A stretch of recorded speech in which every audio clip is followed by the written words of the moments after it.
So hello guys, welcome back to my new video. So guys, आज की इस video में हम बात करेंगे अपने बायोलॉजी के एक बहुत ही इम्पोर्टेंट टॉपिक, एक मेन टॉपिक के बारे में, जो कि है हमारा डाइजेस्टिव सिस्टम। सारी एग्जाम ओरिएंटेड चीज़ें जानने वाले हैं हम इसमें कि हमारा क्या क्या चीज़ें डाइजेशन में हमारी हेल्प करती हैं और कैसे कैसे हमारा पूरा डाइजेशन शुरू से लेकर एंड तक होता है। तो सबसे पहले जो हमारी एलिमेंट्री कैनाल होती है, एलिमेंट्री कैनाल हम उसको बोलते हैं जो कि हमारा मतलब पूरे भी जितने भी ऑर्गन्स हैं, जितने भी हमारे डाइजेशन में हेल्प करते हैं, जो पूरी मतलब एक तरह से ऐसे मान लो कि ये पूरी एक कैनाल हो गई, तो इसको हम एलिमेंट्री कैनाल बोल देते हैं। जितने भी हमारे ऑर्गन्स होते हैं जो कि डाइजेशन में हेल्प करते हैं। तो हमारा डाइजेशन स्टार्ट हो जाता है माउथ से ही। जब हम खाना खाते हैं अपने मुंह से, माउथ से, तो वहीं से हमारा डाइजेशन शुरू हो जाता है। माउथ, इसको हम बकल कैविटी भी बोलते हैं, बकल कैविटी। यहीं से हमारा डाइजेशन शुरू हो जाता है। माउथ के बाद इसोफेगस में जाता है, इसोफेगस के बाद स्टमक में, स्टमक के बाद स्मॉल इंटेस्टाइन, स्मॉल इंटेस्टाइन के बाद लार्ज इंटेस्टाइन, और फिर उसके बाद रेक्टम और एनस। तो मतलब कभी कभी ऐसे भी आ जाता है कि रेक्टम के नीचे ही एनस देखने को मिल जाता है हमें। इसका मतलब हमसे पूछा जाता है, पूरा एक ऑर्डर क्वेश्चन आता है इसके ऊपर, पूरा ऑर्डर लगाने को पूछा जाता है हमसे। तो ये ऑर्डर हम ध्यान रखेंगे। माउथ, माउथ के बाद इसोफेगस, इसोफेगस के बाद स्टमक, स्टमक के बाद स्मॉल इंटेस्टाइन, और उसके बाद लार्ज इंटेस्टाइन, फिर रेक्टम और फिर एनस। तो अब बात कर लेते हैं कि हमारे जो लीवर और पेनक्रियाज हैं, वो भी डाइजेशन में बहुत ज्यादा मतलब बहुत ज्यादा रोल रहता है हमारे लीवर का और पेनक्रियाज का, लेकिन वो एलिमेंट्री कैनाल का हिस्सा नहीं होते, क्योंकि इनका कोई मतलब डायरेक्ट ऐसा कोई रोल नहीं रहता हमारे डाइजेशन में। इनडायरेक्ट रोल रहता है इनका। स्टमक में के साइड में लगा होता है लीवर और इधर साइड होता है पेनक्रियाज। यानी में एलिमेंट्री कैनाल का हिस्सा नहीं होते, लेकिन इनका इनडायरेक्ट रोल रहता है हमारे डाइजेशन में। तो चलिए अब आगे बात कर लेते हैं। तो सबसे पहले जब हमने खाना खाया मुंह से, तो जो हमारे सैलाइवरी ग्लैंड्स हैं, अब यहां से एक पॉइंट हम ध्यान रखते हुए चलेंगे। जो हमारे सैलाइवरी ग्लैंड्स हैं, वो रिलीज करेंगे सैलाइवा। इसी में होता है हमारे सैलाइवरी एमाइलेज, सैलाइवरी एमाइलेज, जो कि हमारी बोलते हैं ना लार होती है, उसी को हम सलाइवा बोलते हैं। उसके अंदर होते हैं सलाइवरी अमाइलेज। अमाइलेज हमारे क्या काम करते हैं, इस चीज को ध्यान रखेंगे। अमाइलेज के ऊपर बहुत क्वेश्चन बनते हैं। जो हमारे कॉम्प्लेक्स कार्ब्स होते हैं, जो भी हमने खाना खाया, तो जो हमारे कॉम्प्लेक्स कार्ब्स होंगे उनको ब्रेक करेंगे किसमें, सिंपल कार्ब्स में, सिंपल कार्ब्स में। ये हमारे अमाइलेज का काम होता है। फिर उसके बाद जो हमारा खाना जाएगा वो जाएगा ईसोफेगस में। ये जो पाइप एक तरह से जो कि हमारा बकल कैविटी को स्टमक से जोड़ रहा है, ये वाला, इसको हम बोलते हैं ईसोफेगस। और जो हमारे ईसोफेगस की लेंथ होती है वो होती है 25 सेंटीमीटर। यहां से हमारा खाना सीधा स्टमक में चला जाता है। अब एक चीज और ध्यान रखेंगे कि एक हमारे यहाँ पर ये जो है यहाँ पर लगा होता है एपिग्लोटिस, एपिग्लोटिस। इसका काम क्या होता है, ये हमारे खाने को डिवाइड करता है। यानी कि एपिग्लोटिस, जो चीजें मतलब जो हम खाना खाते हुए हवा ले रहे होंगे वो जाएगी हमारी विंड पाइप में, और जो हमारा मतलब खाना होगा जो हम खा रहे होंगे वो जाएगा हमारा ईसोफेगस में, नीचे की साइड।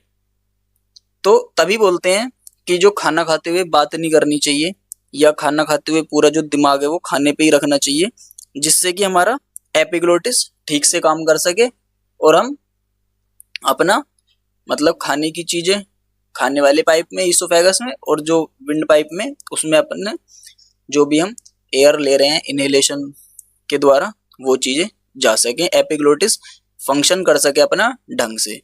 तभी फिर हम इधर उधर दिमाग दौड़ाते हैं अपना खाना खाते हुए, और फिर हमें उसी की वजह से हिचकी आ जाती है, तो उसको हम बोल देते हैं कि हमें कोई याद कर रहा है। लेकिन उसके पीछे का मेन कारण यही है कि हमारा ब्रेन जो है वो पूरा वहां पर नहीं होता, जिससे कि हमारा एपिग्लोटिस ढंग से काम नहीं कर पाता। फिर खाना जाएगा हमारा ईसोफेगस में।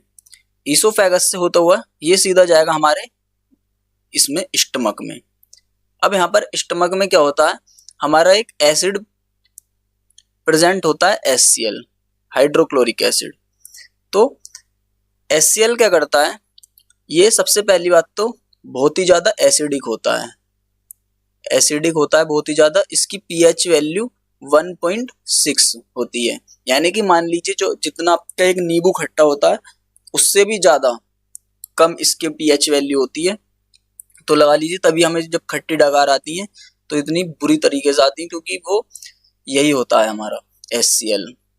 अब जैसा कि आप सभी को पता है कि HCl है और इतना ज्यादा एसिडिक है, तो ये हमारे स्टमक को भी हार्म कर सकता है। उसके भी मतलब जब इतना ज्यादा एसिडिक है, जैसे आपने देखा होगा तेजाब जो है चीजों को जला देता है ऐसे। अब आप लोग सोचेंगे कि हमारे स्टमक को हार्म क्यों नहीं कर रहा है, तो हमारे स्टमक के चारों तरफ एक मेम्ब्रेन होती है जिसको बोलते हैं हम म्यूकस मेम्ब्रेन। ये हमारे स्टमक को मतलब डिफेंड करती है जिस किसी भी HCl के हार्म से। तो ये हमारे स्टमक में होती है। अभी HCl वाला क्या करता है, मतलब एसिडिक मीडियम होता है, यहाँ से पे हमारा खाना आता है, उस खाने को अच्छे से मतलब तोड़ेगा, ये एक तरह से पचाएगा, ये जो भी इसको न्यूट्रिएंट्स चाहिए होंगे वो मिलेंगे। क्योंकि एसिडिक कितना है तभी बोलते हैं कि खाना खाते हुए पानी हमें नहीं पीना चाहिए, वरना थोड़ा सा मतलब जो है हमारी जिसे हम बोलते हैं शायद मतलब एक तरह से फायर ही होती है स्टमक में, फायर टाइप, उसको हार्म ना पहुंचे और हमारा खाना अच्छे से डाइजेस्ट हो जाए। फिर स्टमक के बाद ये साइड में हमारा लीवर लगा हुआ है। लीवर क्या करता है, यहां पर लिख देता हूं मैं, लीवर सीक्रेट्स, ये सीक्रेट करता है बाइल जूस को, बाइल जूस। अब इस बाइल जूस का काम क्या है, बाइल जूस हमारा जो ये हमारा यहाँ पर एसिडिक मीडियम है, इस एसिडिक मीडियम को बेसिक करेगा, यानी कि मीडियम चेंज कर देगा, एसिडिक से उसको बेसिक कर देगा। इसको सीक्रेट करता है हमारा लीवर बाइल जूस को, लेकिन ये जो सीक्रेट करता है मतलब रिलीज करता है बाइल जूस को हमारा लीवर, लेकिन ये हमारा स्टोर कहाँ पर होता है, तो ये चीज हम ध्यान रखेंगे। स्टोर होता है हमारा ये गोल ब्लैडर में, गोल ब्लैडर में हमारा स्टोर होता है बाइल जूस, लेकिन जो रिलीज करता है वो लीवर रिलीज करता है। अब साथ में हमारा जो है स्टमक के बाद ये आएगा हमारा स्मॉल इंटेस्टाइन में, खाना आएगा हमारा स्मॉल इंटेस्टाइन में। ये देखिए ये बीच में जितनी भी है इतनी बड़ी, ये 7 से 8 मीटर लंबी, ये हमारी स्मॉल इंटेस्टाइन ही है। और स्मॉल इंटेस्टाइन को ही हमारा क्या बोला जाता है, मेजर डाइजेशन। हमारा जो मेजर डाइजेशन होता है वो मेजर साइट ऑफ डाइजेशन वो स्मॉल इंटेस्टाइन को ही बोला जाता है। डायरेक्ट क्वेश्चन बनता है इस चीज से भी। स्टमक के बाद हमारा खाना आएगा स्मॉल इंटेस्टाइन में। अच्छा, स्मॉल इंटेस्टाइन से पहले जो यहाँ पर होता है एक मतलब ऐसे मान लेते हैं कि एंट्री पॉइंट पे जो होता है स्मॉल इंटेस्टाइन के, वो होता है स्फिंक्टर मसल्स। स्फिंक्टर मसल्स, इनका काम क्या होता है स्फिंक्टर मसल्स का, कि ये खाने को पुश करती हैं, जो हमारा स्टमक से खाना आया उसको पुश करेंगी, जिससे कि वो स्मॉल इंटेस्टाइन में खाना जा सके। ये हमारा फंक्शन होता है स्फिंक्टर मसल का। फिर स्मॉल इंटेस्टाइन के बाद हमारा खाना जाएगा लार्ज इंटेस्टाइन में, लार्ज इंटेस्टाइन में, और फिर उसके बाद कॉलन में, मतलब जो भी हमारा याद रखेंगे, जो हमारा कॉलन है वो एब्जॉर्ब करेगा वाटर को, एब्जॉर्ब वाटर, और फिर उसके बाद हमारा रेक्टम से होते हुए सिस्टम पूरा बाहर यानी एक्सक्रीट हो जाता है। तो ये हमने एक तरह से मतलब आउटलाइन जान ली कि हमारा डाइजेशन कहाँ से कैसे शुरू होता है, कैसे कैसे कहाँ पर क्या होता है। अब थोड़ा सा आगे चल लेते हैं, थोड़ी डीप चीजें जान लेते हैं इसके बारे में। तो अब हम यहाँ पर बात करेंगे, तो सबसे पहला जो हमारा स्मॉल इंटेस्टाइन होता है, स्मॉल इंटेस्टाइन, इसके अंदर विलाई होता है, विली बोल दो या विलाई जो भी है। ये क्या होता है, फिंगर लाइक प्रोजेक्शंस होते हैं, फिंगर लाइक प्रोजेक्शंस। इनका काम क्या होता है, ये सरफेस एरिया को बढ़ाती हैं, सरफेस एरिया को इंक्रीज करती हैं, जिससे कि डाइजेशन हमारा फूड का एब्जॉर्प्शन पहले अच्छे से हो और डाइजेशन भी हमारा अच्छे से हो। इसलिए हम स्मॉल इंटेस्टाइन को अपने मेजर साइट ऑफ डाइजेशन भी बोलते हैं। अब उसके बाद एक चीज और दिखा देता हूं मैं आपको पीछे। हाँ जी, ये रही, ये लार्ज इंटेस्टाइन से जो हमारा लगा हुआ है, ये छोटा सा, इसको बोलते हैं हम अपेंडिक्स, अपेंडिक्स। और इसका हमारी लाइफ में कोई भी काम नहीं होता, इसीलिए इसको बोलते हैं vestigial organ, vestigial organ.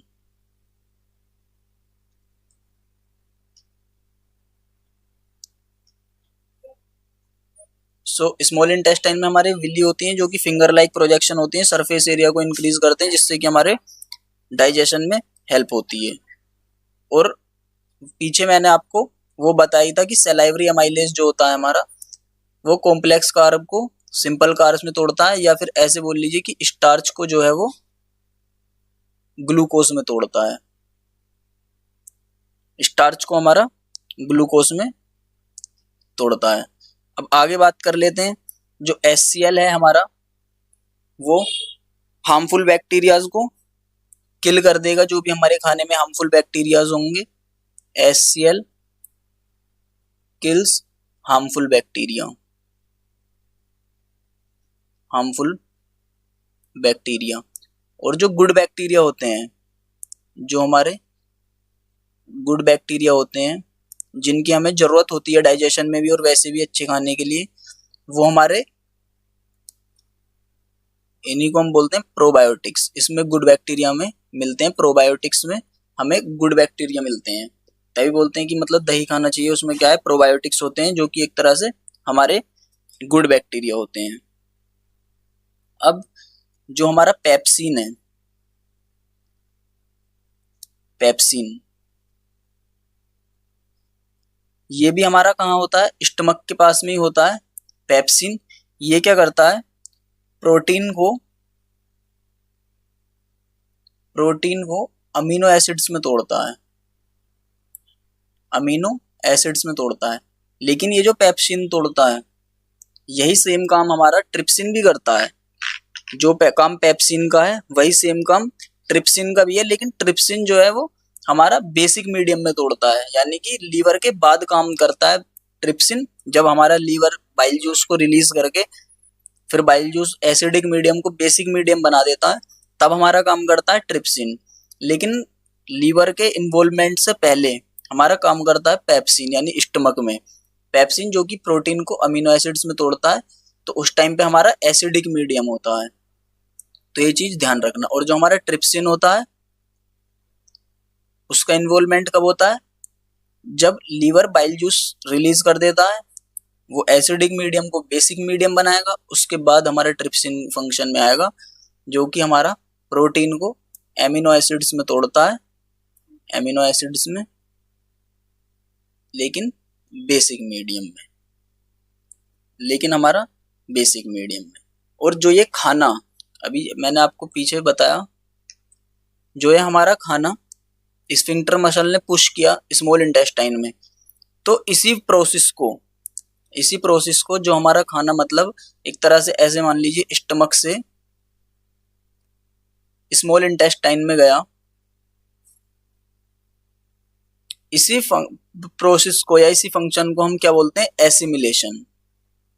Assimilation, जिसका मतलब होता है कि स्टमक से हमारा खाना स्मॉल इंटेस्टाइन में गया है डाइजेशन के लिए, उसको हम बोलते हैं एसिमिलेशन। अच्छा, जैसे कि हमारे पास तो ये सलाइवरी ग्लैंड्स हैं, हमारे सलाइवरी अमाइलेस इन्होंने रिलीज किया और हमने कॉम्प्लेक्स कार्ब को सिंपल कार्ब्स में तोड़ दिया।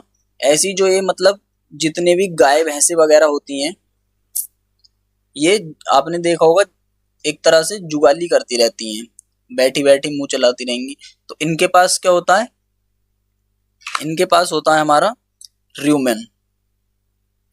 इनके र्यूमेन में बैक्टीरिया प्रेजेंट होता है जो कि सेल्यूलोज के डाइजेशन में हेल्प करता है। बैक्टीरिया प्रेजेंट इन रूमेन, ये याद रखेंगे। कहां पर बैक्टीरिया प्रेजेंट होता है? रूमेन में। Which helps in digestion of cellulose. अब ये मतलब ह्यूमंस में तो होता नहीं, ये किस में होता है? र्यूमिनेंट्स में। र्यूमिनेंट्स में, यानी कि र्यूमिनेंट्स मतलब जैसे कि हमारी गाय, भैंस एक्सेट्रा, ये हो जाती है। इन र्यूमिनेंट्स में प्रेजेंट होता है र्यूमन। र्यूमन के अंदर एक बैक्टीरिया होता है, वो हमारा सेल्यूलोज के डाइजेशन में हेल्प करता है। स्मॉल इंटेस्टाइन आपको मैंने बता ही दिया कि 7 से 8 मीटर लंबा होता है, ये मेजर साइट होती है। और इसके स्मॉल इंटेस्टाइन के 3 पार्ट होते हैं। कौन कौन से? ड्यूडेनम,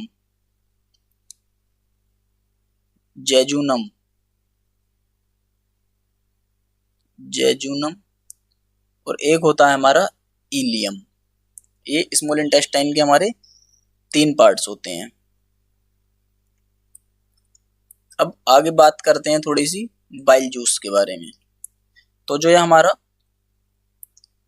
बाइल जूस है, ये आपको मैंने बता दिया कि एक तो मीडियम को एसिडिक से बेसिक करेगा, मीडियम को एसिडिक से बेसिक करेगा।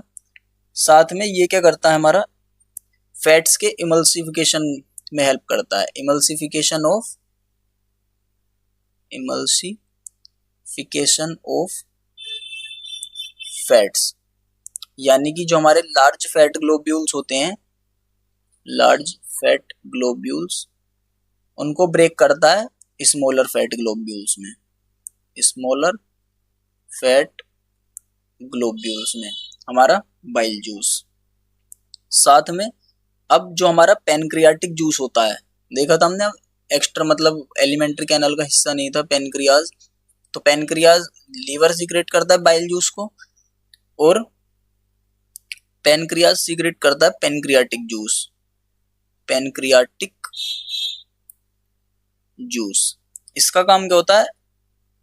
इसमें 3 एंजाइम्स होते हैं हमारे। कौन कौन से? अमाइलेस,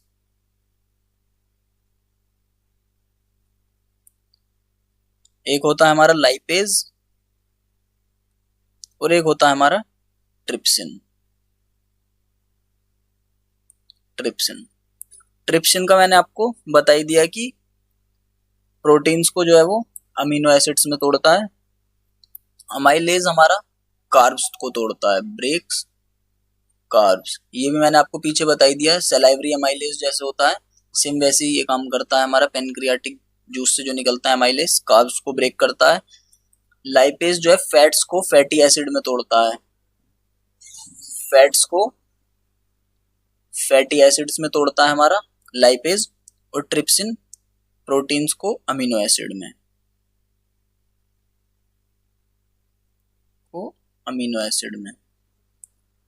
ये हमारा तोड़ता है ट्रिप्सिन। अब इसके बाद आते हैं हम अपने लार्ज इंटेस्टाइन पर।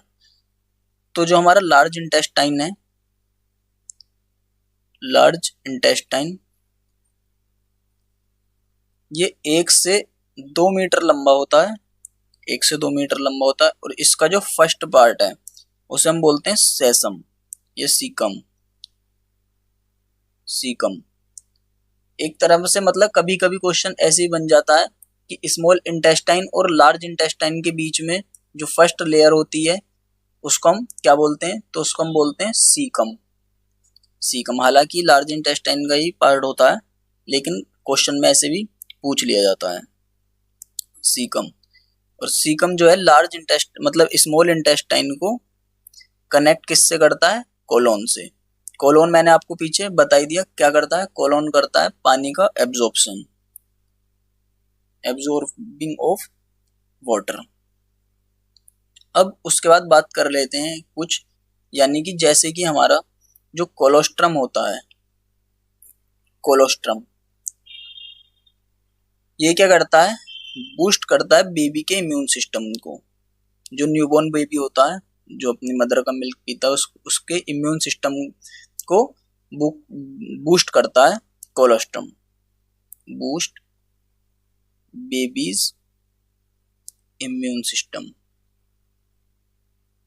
और ये मतलब जो भी हमारा न्यूबॉर्न चाइल्ड है उसकी मदर के मिल्क में उसको मिलेगा कोलोस्ट्रम। जो हमारा फूड अब हमने खा लिया, जो हमारा फूड जो स्टोर होता है, हमारा फूड स्टोर होता है ग्लाइकोजन की फॉर्म में, food stored in form of glycogen, glycogen की फॉर्म में। और इस ग्लाइकोजन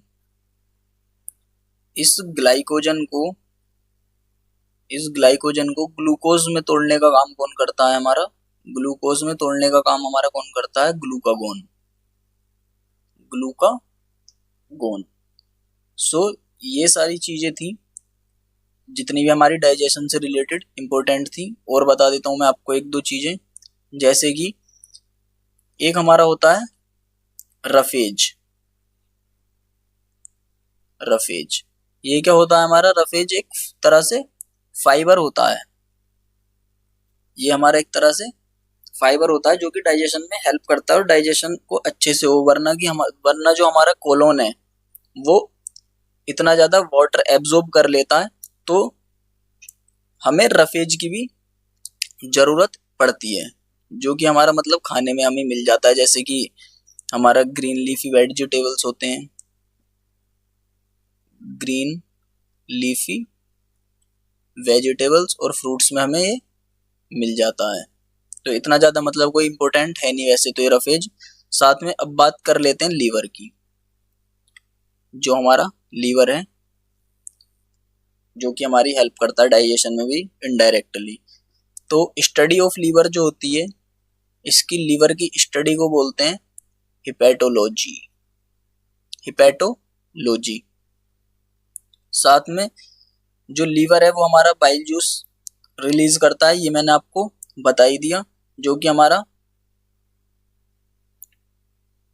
ग्लूकोज को मतलब बाइल जूस मैंने आपको बता ही दिया, बाइल जूस के आपके फंक्शन भी मैंने बता दिए। ये जो होता है हमारा डार्क रेड ब्राउन कलर का होता है, डार्क रेड ब्राउन कलर भी पूछ लिया जाता है कभी कभी एग्जाम में इसका। और ये तो आप सभी को पता ही होगा कि हमारे मतलब राइट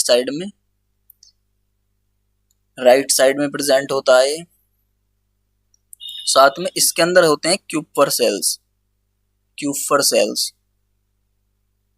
जो कि विच हेल्प्स इन रीजनरेशन जो हमारा लीवर होता है उसके अंदर क्यूपर सेल्स होते हैं जो कि रीजनरेशन में हेल्प करते हैं हमारे लीवर को। और लीवर ही हमारा लार्जेस्ट ग्लैंड है, इट इज द लार्जेस्ट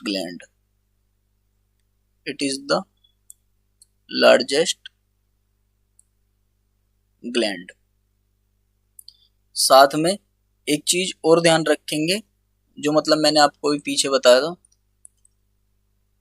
कि ग्लाइकोजन को ग्लूकोज में तोड़ने का काम करता है ग्लूकागोन, और वहीं अगर उल्टा हो रहा हो ग्लूकोज से ग्लाइकोजन बन रहा हो तो ये काम करता है हमारा इंसुलिन। ये थे हमारे सारे मतलब इंपॉर्टेंट पॉइंट्स डाइजेशन या जो भी हमारे मतलब डाइजेस्टिव सिस्टम है उसके रिगार्डिंग सारे इंपॉर्टेंट पॉइंट्स। आपके सारे क्वेश्चन आप क्वेश्चन लगा के देखना, यहीं से सोल्व हो जाएंगे। सो आई होप आपको मतलब लेक्चर पसंद आया होगा, और अगर वीडियो पसंद आई है तो वीडियो को लाइक करें, कमेंट करें और चैनल को सब्सक्राइब करना बिल्कुल ना भूलें। Okay guys, bye.